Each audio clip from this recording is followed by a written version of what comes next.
Do you have tissue, Belle? No. Belle.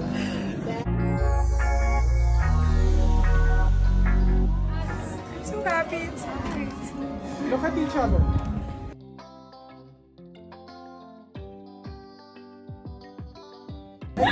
You got Do you have tissue, Belle? No. Belle. Belle? We're going in the Belle. Nakakatuwa nga itong si Isabel Daza na umiiyak kunwari sa kasal ng kanyang bunsong kapatid na si Eva Diaz. Nag-iyak-iyakan nga itong si Isabel Daza. Ang kanya namang kapatid na si Eva ay natuwa sa inasal ng kanyang ate Isabel. Nakakatuwa nga at hindi mo akalain na nagkukunwari lamang na umiiyak itong si Isabel Daza habang sinisilip ang mga lumalakad na nasa loob ng simbahan. Nauna ngang lumakad ang groom at ito nga ay sinisilip ni Isabel. Nang sumilip nga itong si Isabel ay bigla na nga lamang itong nagdrama na nagkunwari na umiiyak sa kasal ng kanyang bunsong kapatid.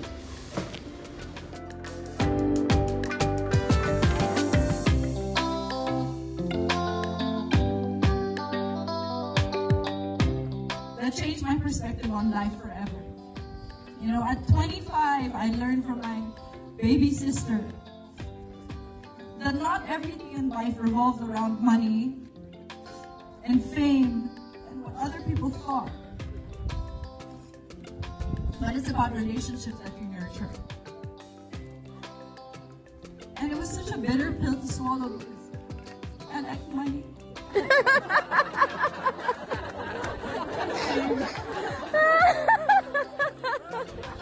And Ava is exactly the same. I go to Poblacion and people come up to me like, "You're Ava's sister? I love Ava!" I'm like, no.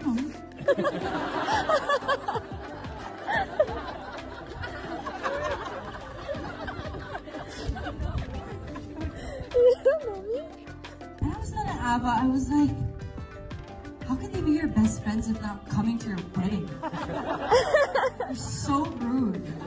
I'm so pissed, right? And I was like, that's what being a best friend is. You have to understand where they are in their lives. And, you know, it's not always about you. And I was like, it's not? No. Let's talk about Luch. Take off your shirt, Luch. I remember the time that Luch told me he fell in love with Ava. It was such a sweet story. He picked up Ava in the car and he was driving and there happened to be a flute in the car. And Ava looks at the flute and was like, "Oh, I know how to play."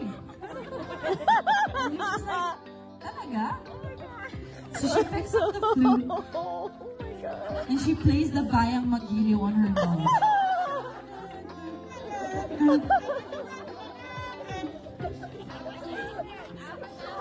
And she was driving and he looked and she, you know, she was like blowing the rhythm on her nose and she was like, "She's the one. My life is gonna be different." Ito naman ang grand entrance ng bagong kasal dito sa kanilang wedding reception venue. Makikita nga dito na inabutan ng drinks itong si Eva at mayroon na ngang hawak ang kanyang asawa na si Luke. Masayang-masaya nga ang mga bisita ni Isabel at Luke sa kanilang kasal.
Dopo la parte.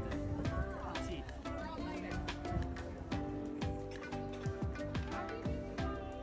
Not ready yet. Ciao, Pian. Ciao, Pian. Alright, party peeps.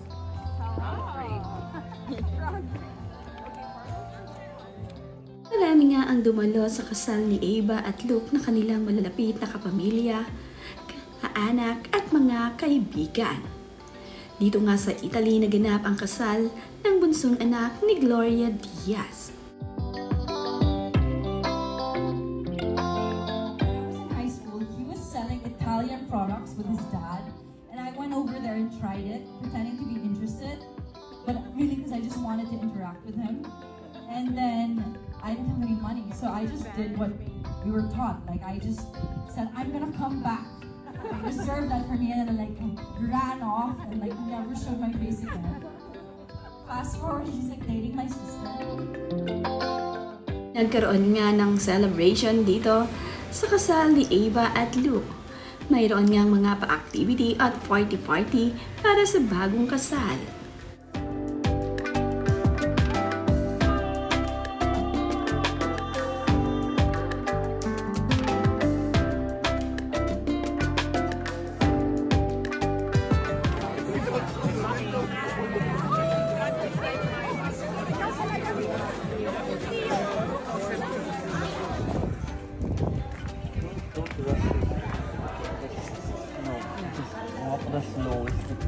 Parang to the song.